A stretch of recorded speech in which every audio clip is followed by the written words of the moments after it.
So, welcome to the show, and the new EP drops next month in April. Fighting the Monsters, Vultures, the single is already out as we speak. But I gotta touch base with you. I was looking at the video. You guys brought in puppets into this thing, into the musical video. So tell me a little bit about this, Greg, and how My Hollow incorporated these puppets into their single Vultures. Yeah, so we had the idea, and we weren't sure if we were able to make it work because obviously there was a ton of work that had to go into actually building the puppets, planning everything out, doing the whole screenplay and everything.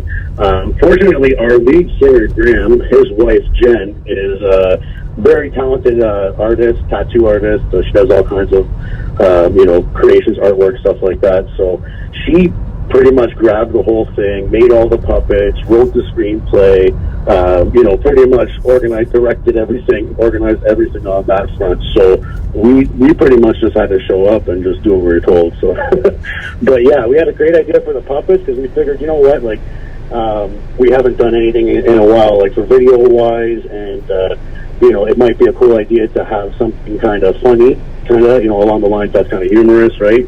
To help grab the attention of people, make people laugh and stuff. So, yeah, I think we accomplished that a little bit. It's a pretty funny video, in my opinion. Yeah, because here you are, they're screaming and they're yelling, and you see puppets just playing around. I think there's like a shot where you're screaming and the puppet's right next to you. It's like, what? And he's just like dumbfounded, like, what's going on here? So, but yeah. In relation to the lyrics to the music, is there any correlation with the puppets or the storyline of the music video? Yeah, so that's pretty much where it stems from. The song Vultures is pretty much about, like, the greed of corporations and, so in the storyline, Blue Puppet, he's a blue-collar worker guy. He goes to work every day, and in the video it kind of shows the boss telling him, you're not allowed to go out and enjoy your friends, social life. You're not allowed to go out and enjoy nature. Just keep working, pushing that button, and making me money kind of thing, right? So then Blue Puppet kind of gets mad and builds himself some arms and pretty much goes back and defeats the boss and takes all the money for himself. So in relation to the lyrics of the song is pretty much about, the blue-collar worker, working for corporations, and the Vultures pretty much just take everything from the guy and leave him with nothing kind of thing. So. And now tell me about Fighting the Monsters, the EP in general, how it came about, the motivation behind the music and the lyrics and the sounds. So pretty much we had all the songs written out on pre-pro, and they didn't really come to life until the lyrics were all written, and it ended up working out that pretty much every song is about some sort of fight and struggle within life. So it just kind of only seemed fitted, like, the single track is Fighting the Monsters, but every song, The Iron Harvest, is about battle. And, every song kind of has its own different kind of element of fighting. So we kind of want to just keep it on that lines of, like, it's a battle. The whole element of it is fighting the monsters. So that's just what made most sense to us. Now, compared we to... had all the songs written out and everything. And then we pretty much came with, like, the storylines for both of those videos kind of thing. And, it kind of just grew from there. But we had... every song was kind of about some sort of fight, so it was an obvious idea. So compared to your last, which was back on Borrowed Time, you did release some singles prior or after that. And I was tuning in a little bit. Would you, just with Vultures, I feel it, or sounds like a little bit heavier? Is that just me? Yeah, definitely. I do the majority of the writing for the music as a guitarist, and I have my home studio here. And I definitely have been listening to a lot heavier stuff over the years. And, I wrote some songs that were, we pretty much had, I would say, 8 songs written out, and we picked the heaviest out of them. And they were actually like the latest songs that I had written, right? So we kind of scrapped some songs that were kind of a little bit more along the lines of our older style. We also added keyboards to our sound with the 6-member. So that kind of helped forward our direction and where we want it to go. And we're constantly evolving, we're constantly changing, but for the most part, my influences have gotten a lot heavier, so that's kind of where I'm tending to lean towards. You mentioned about influences. I was catching one particular song, and it goes back that previously, Blood Seeds Remains, and it has a little bit of old school Static X type of a sound. Oh, nice. Were you a fan of Static X, or did you cut that beat? Because it's almost carbon copy of that. It has a Yeah, you know what? Pretty much, I've never really got into Static X back in the day. I had some friends that were into it.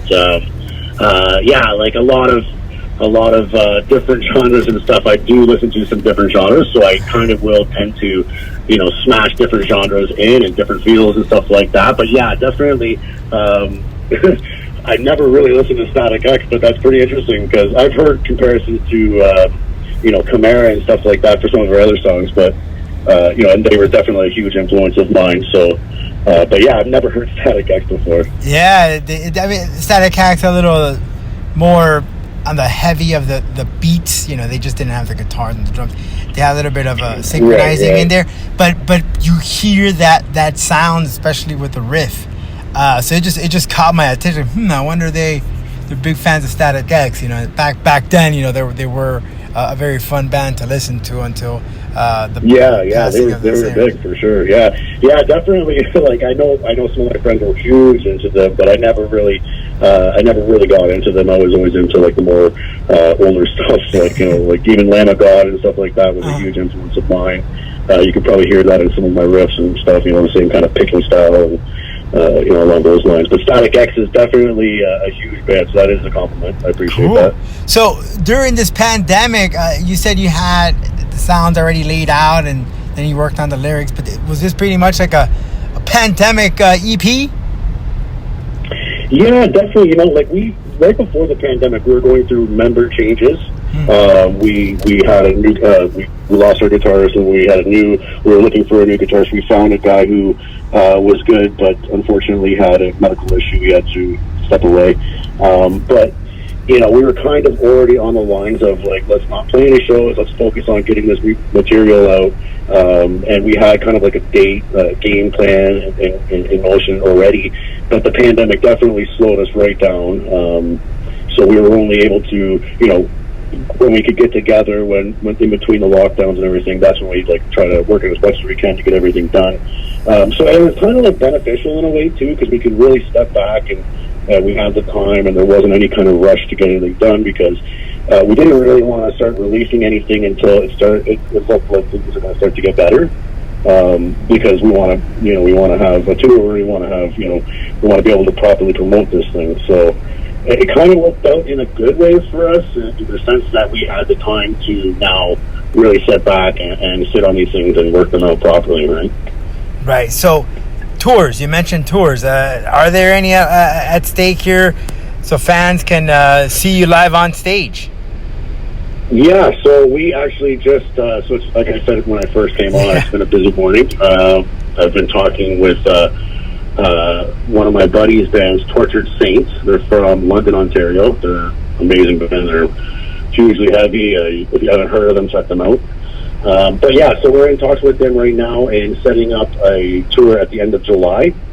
And we just got accepted onto the Loud as Hell Festival in Drumheller, Alberta. So that's going to be on July 31st. We're going to be playing that festival.